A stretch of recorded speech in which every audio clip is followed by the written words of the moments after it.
দেৱী দুৰ্গাৰ মৰ্তলৈ আগমনৰ দিনটোত ৰাজ্যৰ চৌদিশে আধ্যাত্মিক পৰিৱেশ। কিন্তু আমি দেখুৱাম ডিব্ৰুগড়ৰ এক আজব দৃশ্য। প্ৰথমবাৰৰ বাবে জিলাখনত এই অপসংস্কৃতি। মহালয়া উপলক্ষে বৈদিক পৰম্পৰা অনুসৰি এক ভক্তিমূলক পৰিৱেশ। প্ৰতি বছৰৰ দৰে এইবাৰো ডিব্ৰুগড়ৰ ব্ৰহ্মপুত্ৰ নদীৰ পাৰত অগণন ভিৰ হোৱাৰ লগতে পৰম্পৰাগতভাৱে তৰ্পণ কৰা পৰিলক্ষিত হৈছে ভক্তিভাৱেৰে। কিন্তু তাৰ বিপৰীতে চাওক এই দৃশ্য। চহৰখনত কাহিলি পোৱাতে মহালয়া উদযাপনৰ নামত এয়া কি পৰিৱেশ। ডিজেৰ কাণতাল মৰা গীতৰ তালত উদ্দাম নৃত্য, শৰীৰৰ বস্ত্ৰ খুলি ডিজেৰ তালত নৃত্য নৱপ্ৰজন্মৰ। নৱৰাত্ৰি উৎসৱক লৈ এতিয়া দেশজুৰি ব্যাপক উৎসাহ উদ্দীপনা। নৱৰাত্ৰি আৰম্ভ হোৱাৰ লগে লগে মা দুৰ্গাৰ চৰণলৈ আশীষ বিচাৰি বিভিন্ন মন্দিৰত সমাগম হয় ভক্তৰ। কিন্তু মহালয়াত দেৱী পক্ষৰ আৰম্ভণি তথা দেৱী দুৰ্গাৰ পৃথিৱীত আগমনৰ দিনটোত এয়া যেন অসুৰৰ তাণ্ডৱ লীলা চহৰখনত। এয়া দেখি আপোনালোকে কি ক'ব? প্ৰথমবাৰৰ বাবে পোখা মেলা এই অপসংস্কৃতি অনুষ্ঠিত কৰাৰ বাবে সুবিধা কৰি দিয়াৰ লগতে আৰক্ষী প্ৰশাসনে চাৰিওফালে ন' এণ্ট্ৰি দি মহালয়াৰ তাণ্ডৱ নৃত্য কৰাৰ বাবে সুবিধা কৰি দিলে, যাক লৈ এতিয়া ডিব্ৰুগড়ত ৰাইজৰ মাজত তীব্ৰ প্ৰতিক্ৰিয়াৰ সৃষ্টি হৈছে। সকলোকে আজিৰ এই পবিত্ৰ মহালয়াৰ শুভকামনা জ্ঞাপন কৰিছোঁ। আজিৰ দিনটোতেই পেট্ৰপক্ষৰ অন্ত পৰি দেৱপক্ষৰ আৰম্ভ হৈছে। আজিৰ পৰাই এই মৰ্ত্যলৈ দেৱ দেৱীৰ আগমন ঘটিছে। এই পবিত্ৰ ক্ষণত সকলোৱে পূৰ্বপুৰুষৰ মৃতকসকলৰ প্ৰতি শ্ৰদ্ধাঞ্জলি জ্ঞাপন কৰি পূজা অৰ্চনা কৰিছে। খুব এক সুন্দৰ পৰিৱেশ ডিব্ৰুগড়ত নদীৰ পাৰত দেখিবলৈ পোৱা গৈছে। কিন্তু ডিব্ৰুগড়ৰ কিছুমান ঠাইত য'ত পূজা অৰ্চনা কৰি আহি বিভিন্ন ব্যক্তিয়ে আহি হাজাৰ হাজাৰ লোক সমাগত হৈ ডিজে গান বজাই ডিজে গানত নচা এই কাৰ্যটোক কিন্তু কেতিয়াও গ্ৰহণ কৰিব পৰা নগ'ল। আমি নৱপ্ৰজন্মই জানো যে মহালয়াৰ দিনটোত আজি দেৱ দেৱীক আমি ধৰালৈ নিমন্ত্ৰণ জনাইছোঁ, দেৱ দেৱীক আমি আদৰণি জনাইছোঁ। তেনে ক্ষেত্ৰত কিন্তু এই ডিজে গান বজাই উত্তাল হৈ নাচি বাগি কিন্তু এনে কাৰ্য এনে অপসংস্কৃতি কেতিয়াও গ্ৰহণযোগ্য নহয়। আজিৰ দৰে যদি আমি নৱপ্ৰজন্মই যদি এইখিনি দেখাই যাওঁ, আজি সৰু সৰু ল'ৰা ছোৱালীসকলে শুভ মহালয়া বুলি ক'লে ডিজে গান নেকি বুলি তেখেতলোকে ভাবিব।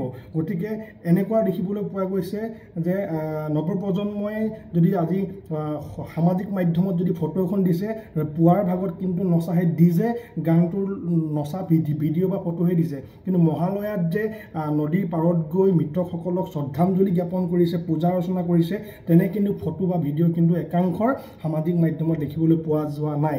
গতিকে কেৱল দেখা পোৱা গৈছে যে আজি পুৱাই মহালয়া বুলি মহালয়াক আগত ৰাখি ডিজে গান নচাৰ যি পৰিলক্ষিত হ'ল ডিব্ৰুগড় মাজমজিয়াত। গতিকে এনে কাৰ্যক আমি নিন্দা জনাইছোঁ। এনে কাৰ্য যাতে পুনৰবাৰ কেতিয়াও নঘটে তাৰে আমি আহ্বান জনাইছোঁ। আমি জানিব লাগিব, আমি দেৱ দেৱীক নিমন্ত্ৰণ জনাই আমি ডিজে গানেৰে নিমন্ত্ৰণ জনোৱাই নহয়, আমি পূজা অৰ্চনা কৰি তেখেতলোকক নিমন্ত্ৰণ জনাব লাগিব।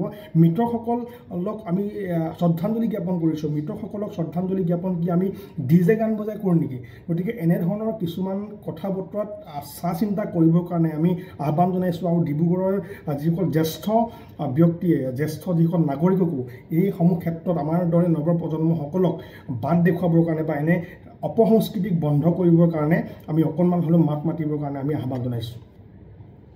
আজি মহালয়া উপলক্ষে সকলো অসমবাসী ৰাইজ আৰু হিন্দু সমাজক মই শুভকামনা জনাইছোঁ। একচুৱেলি মহালয়াৰ দিনা শুভকামনা জনোৱা বুলি কোৱা কথাটো বৰ ঠিক নহয়, কাৰণ আজি সৰ্বপিতৃ অমাৱস্যা। তাৰমানে আমি আমাৰ পূৰ্বপুৰুষসকলক আজি শ্ৰাদ্ধ কৰোঁ আৰু তৰ্পণ জনাওঁ। সেইকাৰণে মহালয়াৰ দিনটো আমি অতি আধ্যাত্মিকতাৰে পালন কৰাটো শ্ৰেয়।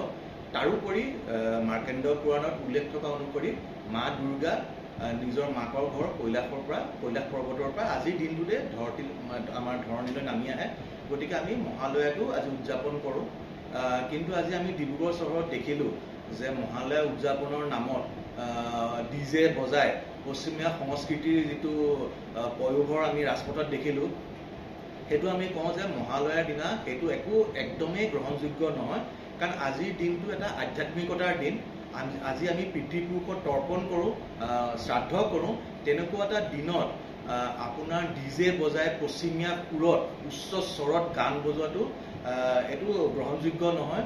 এইটো মই দেখা মতে ডিব্ৰুগড়তে আজি প্ৰথম হৈছে, আৰু এনেকৈ যদি বস্তুটো বাঢ়ি গৈ থাকে হয়তো আমি সমগ্ৰ অসমতে কিছুদিনৰ পাছত দেখা পাম। মহালয়া পালন কৰা মই যিটো নিজে নিজ চকুৰে দেখিছোঁ, সেইটো যোৰহাটত প্ৰকৃত অৰ্থত মহালয়া পালন কৰা হয়। প্ৰত্যেকখন পূজা কমিটি আহে, প্ৰাতঃ ভ্ৰমণ কৰে, তাত অসমীয়া পূজাবিলাকে নিজৰ সংস্কৃতিক যিখিনি থাকে সেইখিনি প্ৰদৰ্শন কৰে। মাৰোৱাৰীসকলে নিজৰ সংস্কৃতি প্ৰদৰ্শন কৰে, বেংগলীসকলে নিজৰ সংস্কৃতি প্ৰদৰ্শন কৰে। এক অৰ্থত ক'বলৈ গ'লে মহালয়াৰ দিনটোত যোৰহাটৰ ৰাজপথত অসমীয়া সমাজৰ প্ৰত্যেকটো জাতি জনগোষ্ঠীৰ এক সাংস্কৃতিক সমাহাৰ দেখিবলৈ পোৱা যায়। কিন্তু আজি আমি ডিব্ৰুগড় ৰাজপথত দেখিলোঁ পশ্চিমীয়া সংস্কৃতিৰ পায়োভৰ। মানে যেনেকুৱা ধৰণৰ উদ্যাম নৃত্য হ'ল পশ্চিমীয়া গানৰ তালে তালে, গানটো বাৰু ঠিক আছে বাৰু, বেংগলী বা হিন্দী গানে ভাৰতীয় ভাষাতে গাইছে, কিন্তু যিটো সুৰ বজালে, যিটো পাশ্চাত্য সুৰ বজালে, যিটো উদ্যাম নৃত্য হ'ল, সেইটোৱে এজন হিন্দু সংগঠনৰ কৰ্মী হিচাপে মোক যথেষ্ট আঘাত দিছে। আৰু আশা কৰিম যাতে উদ্যোক্তাসকলে ভৱিষ্যতে এনেকুৱা কাম আমাৰ ডিব্ৰুগড়ত যাতে নকৰে। নমস্কাৰ। আজি মহালয়াৰ দিনত আজি হঠাতে দেখিলোঁ যে অন্যান্য ঠাইৰ লগতে ডিব্ৰুগড়তো এনেকুৱা অৱস্থাৰ সৃষ্টি হৈছে, যান জঁট আৰু মানুহ ডিজে, গোটেই মাইকৰ শব্দ, কোলাহল, ল'ৰা বুঢ়া, এফালে কি এটা পৰিস্থিতিয়ে, ক'ৰ এইটো সংস্কৃতি, ক'ৰ কেনেকৈ ইয়াত আহিবলৈ পালে? আগতেতো এনেকুৱা হোৱা নাছিল। এটা মহালয়াত ইমান কোলাহল, আৰু চৰকাৰৰ ফালৰ পৰাতো নিষেধাজ্ঞা আছে, ডিজে ব্যৱহাৰ কৰি অন্যান্য হেৰিয়াক এনেকৈ অন্যান্য জনসাধাৰণক অসুবিধা পেলাব নোৱাৰিব, অশান্তি দিব নোৱাৰিব, চাউণ্ড পলিউশ্যনৰ সৃষ্টি কৰিব নোৱাৰিব। কিন্তু ক'তা প্ৰশাসন এফালে আছে আৰু উন্মাদভাৱে মানুহ একে মহালয়াৰ আনন্দত উন্মাদ হৈ মানে এটা কোলাহল অৱস্থা সৃষ্টি কৰিছে। ৰাস্তা কোনো সকলো ফালৰ পৰা বন্ধ কৰি দিছে। গতিকে এই এনেকুৱা এটা অৱস্থাত আমি ক'ৰ সংস্কৃতি কেনেকৈ আহিল? আগতে এইবোৰ নাছিল। গতিকে এনেকুৱা এই দুষ্কৃতিক কিন্তু প্ৰশাসনেই যদি ইয়াত হাত দাঙি দিয়ে, প্ৰশাসনেই এফালে নিজৰ আইনখন ঘোষণা কৰিও যদি তাক কাৰ্যকৰী ব্যৱস্থা কৰিব নাই, তেতিয়া জনসাধাৰণ নিৰুপায়। আৰু জনসাধাৰণো কৈছোঁ, এই সাময়িক তেনে আৱেগ, অৰ্থহীন এটা আৱেগত যাতে উদ্যাল হৈ নাযায়, উঠি অহা প্ৰজন্মক গভীৰ এটা সংস্কৃতিৰ মাজলৈ যাতে লৈ যায়, তাৰ বাবে সকলোকে আহ্বান জনালোঁ। অসমাদিত্য, ডিব্ৰুগড়। NKS হুণ্ডাইলৈ স্বাগতম। নৰ্থ ইষ্টৰ প্ৰথম GDSI 2.0 ফিচাৰ্ছ ডিলাৰ হৈছে NKS হুণ্ডাই। অত্যাধুনিক সা সুবিধাৰে তৈয়াৰী মষ্ট আপডেটেড হুণ্ডাই ডিলাৰ এতিয়া ডিব্ৰুগড়ত। আমাৰ NKS হুণ্ডাই ডিলাৰত open sales consulted room, customer ৰুমৰ লগতে পুৰণি গাড়ীৰ এক্সচেঞ্জ ফেচিলিটিও ৰখা হৈছে। ইয়াত চেলছৰ লগতে ছাৰ্ভিচ ছেক্টৰৰ সুন্দৰ সুবিধা আছে। প্ৰয়োজনীয় সকলো এডভান্স টুলছ, হুইল বেলেন্সিং, এলাইনমেণ্টৰ অত্যাধুনিক machine, post hydraulic lift, fully train মেন পাৱাৰৰ লগতে nitrogen gas filling facility, fully automatic car washer ফেচিলিটিও আছে।